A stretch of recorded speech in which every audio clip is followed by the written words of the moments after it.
ជំរាបសួរពុកម៉ែបងប្អូនទាំងអស់គ្នាហើយដែលមកចាប់កាមេរ៉ាជូនទៅជូននៅខាងបងរៀងកងសម្រាប់ទីតាំងនេះពួកគាត់ឲ្យខ្ញុំប្រឹក្សាប្រកបទុកឲ្យហើយពេលគាត់ធ្វើវីដេអូអញ្ចឹងសកម្មភាពចាប់អត់ស្អាត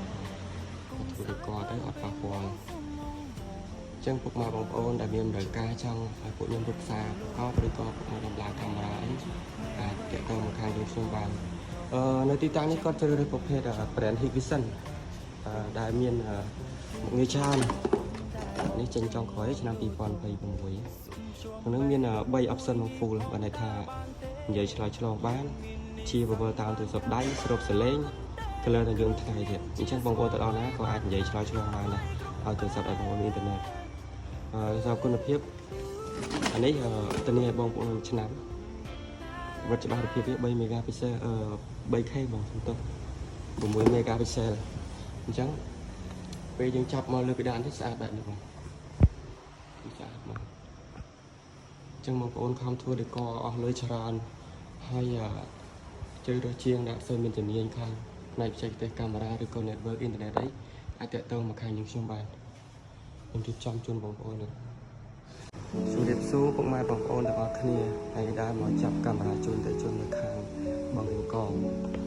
សម្រាប់ទីតាំងនេះពួកគាត់ឲ្យខ្ញុំប្រឹក្សាប្រកបទុកឲ្យហើយពេលគាត់ធ្វើវីដេអូអញ្ចឹង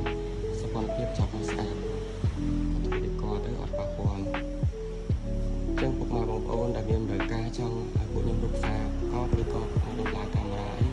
អាចទាក់ទងមកខាងយើងខ្ញុំបាននៅទីតាំងនេះគាត់ជ្រើសរើសប្រភេទ brand Hikvision ដែលមានមុខងារច្រើននេះចេញចុងក្រោយឆ្នាំ2026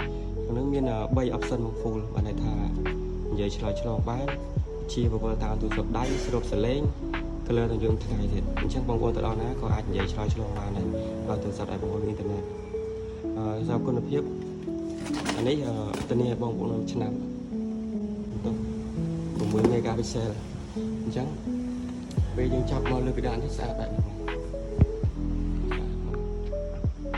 អញ្ចឹងបងប្អូនខំធ្វើដេកអស់លុយច្រើនហើយជឿរកជាងដាក់សូវមានជំនាញខ្លះផ្នែកបច្ចេកទេសកាមេរ៉ាឬក៏ network អ៊ីនធឺណិតអីអាចតាក់ទងមកខាងយើងខ្ញុំបានខ្ញុំរៀបចំជូនបងប្អូន